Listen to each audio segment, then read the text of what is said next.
सुप्रभात। Lord William Bentinck secondary school द्वारा आयोजित हिंदी की कक्षा में आप सभी का स्वागत है। आज हम पढ़ रहे हैं पाठ 7 मिठाई वाला। यह एक ऐसे व्यक्ति की मार्मिक कहानी है जो अपने बच्चों के खोने पर गली गली फेरी लगाकर सभी बच्चों में उनकी ही छवि देखता है और बच्चों से मिलने वाले प्यार के लिए गलियों में खिलौने, बांसुरी और मिठाइयाँ बेचकर खुशियाँ खरीदता है। ये कहानी भगवती प्रसाद वाजपेयी की लिखी गई कहानी है, जिसमें वात्सल्य भाव का सरोकार हमें देखने को मिलता है। बहुत ही मीठे स्वरों के साथ वह गलियों में घूमता हुआ कहता, बच्चों को बहलाने वाला, खिलौने वाला। इस अधूरे वाक्य को एक ऐसे विचित्र किंतु इतने मधुर ढंग से गाकर कहता कि सुनने वाले सुनते रह जाते। उसका स्नेहपूर्ण गाना सुनकर निकट के मकानों में हलचल मच जाती। छोटे छोटे बच्चों को अपनी गोद में लिए हुए युवतियाँ चीखों को उठाकर छज्जों पर से नीचे झाँकने लगती। बच्चों का झुंड उसे घेर लेता। तब वह खिलौने वाला वहीं कहीं बैठकर खिलौनों की पेटी खोल देता। बच्चे खिलौने देखकर पुलकित हो उठे और वे पैसे लाकर खिलौनों का मोल भाव करने लगते। पूछते, इक्का दाम है और उसका।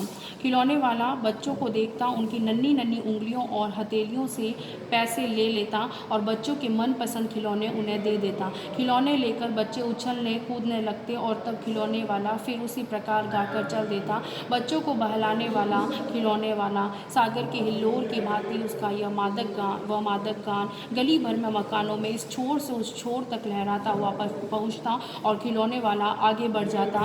राय विजय बहादुर के बच्चे भी एक दिन खिलौने घर ले आए। वे 2 बच्चे थे, चुन्नू और मुन्नू। दोनों अपने हाथी घोड़े लेकर घर भर में उछलने लगे। बच्चों की माँ रोहिणी कुछ देर तक खड़े खड़े उनका खेल देखती बैठी रही। फिर उसने पूछा, बेटा ये खिलौने तुमने कितने में लिए हैं? मुन्नू बोला, 2 पैसे में। इतना कम दाम सुनकर रोहिणी को बहुत हैरानी हुई। रोहिणी सोचने लगी, इतने सस्ते कैसे दे गया। जरा सी बात ठहरी, रोहिणी अपने काम में लग गई।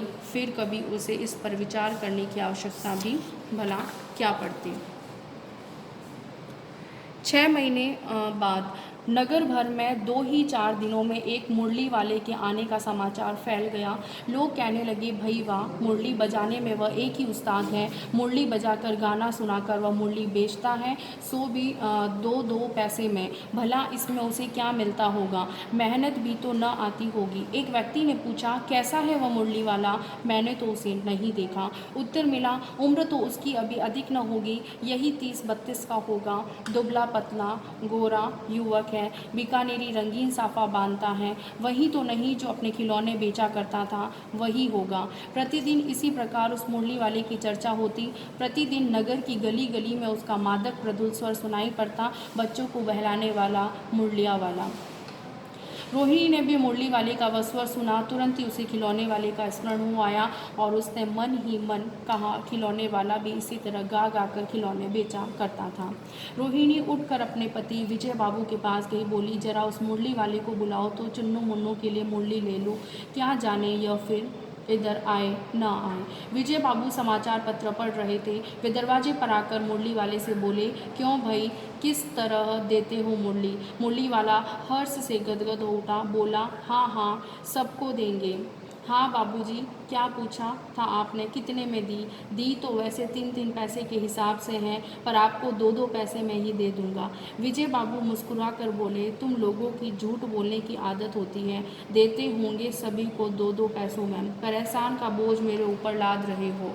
मुरली वाला अचकचा करके बोला, बाबूजी, इसका असली दाम 3 ही पैसे हैं।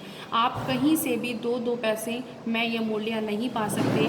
मैंने तो पूरी 1000 बनवाई थी, तब मुझे इस भाव पड़ी हैं। विजय बाबू बोले, अच्छा, मेरे पास ज़्यादा वक्त नहीं है और जल्दी से ही 2 मूल्य निकाल करके दो। 2 मूल्य लेकर विजय बाबू फिर मकान के भीतर पहुंच गए। मुरली वाला देर तक उन बच्चों के झुंड में मुरलियाँ बेचता रहा और उनके पास कई रंग की मुरलियाँ थी। बच्चे जो रंग कहते, मुरली वाला उसी रंग की मुरली निकाल कर दे देता।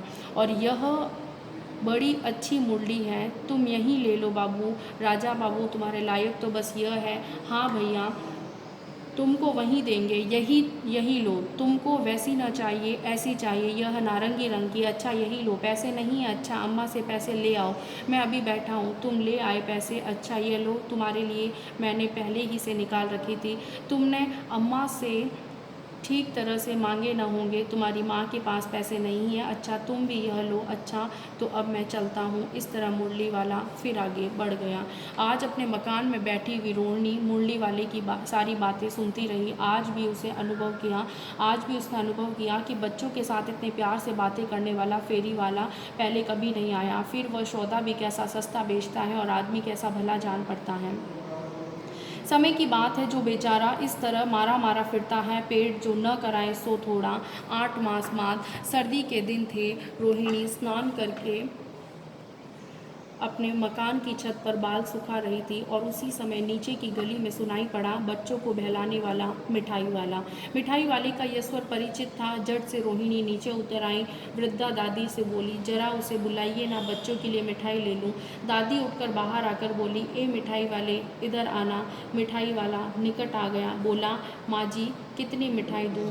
नई तरह की मिठाइयाँ हैं, रंग बिरंगी, कुछ कुछ खट्टी, कुछ कुछ मीठी और जायकेदार। इन गुणों के अतिरिक्त ये खांसी को भी दूर करती है। कितनी दूँ? 1 पैसे की 16 देता हूँ। दादी बोली, 16 तो बहुत कम होती है, भला 25 तो देते। मिठाई वाला, नहीं दादी, अधिक नहीं दे सकता, इतनी भी कैसे देता हूँ। अब मैं आपको क्या, खैर मैं अधिक तो न दे सकूँगा। रोहिणी दादी के पास ही बैठी थी और बोली, दादी फिर भी काफ़ी सस्ती दे रहा है, 4 पैसे की ले लो, ये पैसे रहे। मिठाई वाला मिठाइयाँ गिनने लगा। रोहिणी ने पूछा, भैया तुम पहले भी यहाँ आते रहे हो ना? हाँ, कई बार आ चुका हूँ, उसने कहा। रोहिणी का अनुमान ठीक निकला। अब तो वह उससे और भी कुछ बातें पूछने के लिए अधीर हो उठी। वह बोला, मिलता तो क्या है, यही खाने भर को मिल जाता है, कभी नहीं भी मिलता है, पर हाँ संतोष, धीरज और कभी कभी असीम सुख ज़रूर मिलता है, और यही मैं चाहता भी हूँ। सो कैसे, वह भी बताओ। अब व्यर्थ मैं उन बातों की चर्चा क्यों करूँ और उन्हें आप जाने ही दें। उन बातों को सुनकर आपको दुख होगा। जब इतना बताया है तब और भी बता दो, मैं बहुत उत्सुक हूँ। तुम्हारा हर्जा न होगा, मैं और भी मिठाई ले लूँगी। गंभीरता के साथ मिठाई वाले ने कहा, मैं भी अपने नगर का प्रतिष्ठित आदमी था। मकान, व्यवसाय, गाड़ी घोड़े, नौकर चाकर सभी कुछ था। स्त्री थी, छोटे छोटे 2 बच्चे भी थे। मेरा वह सोने का संसार था। सुख संपत्ति थी, बच्चे ऐसे सुंदर थे जैसे सोने के सजीव खिलौने। उनकी अटखेलियों के मारे घर में कोलाहल मचा रहता। विधाता की लीला, अब कोई नहीं है, प्राण निकाले नहीं निकले।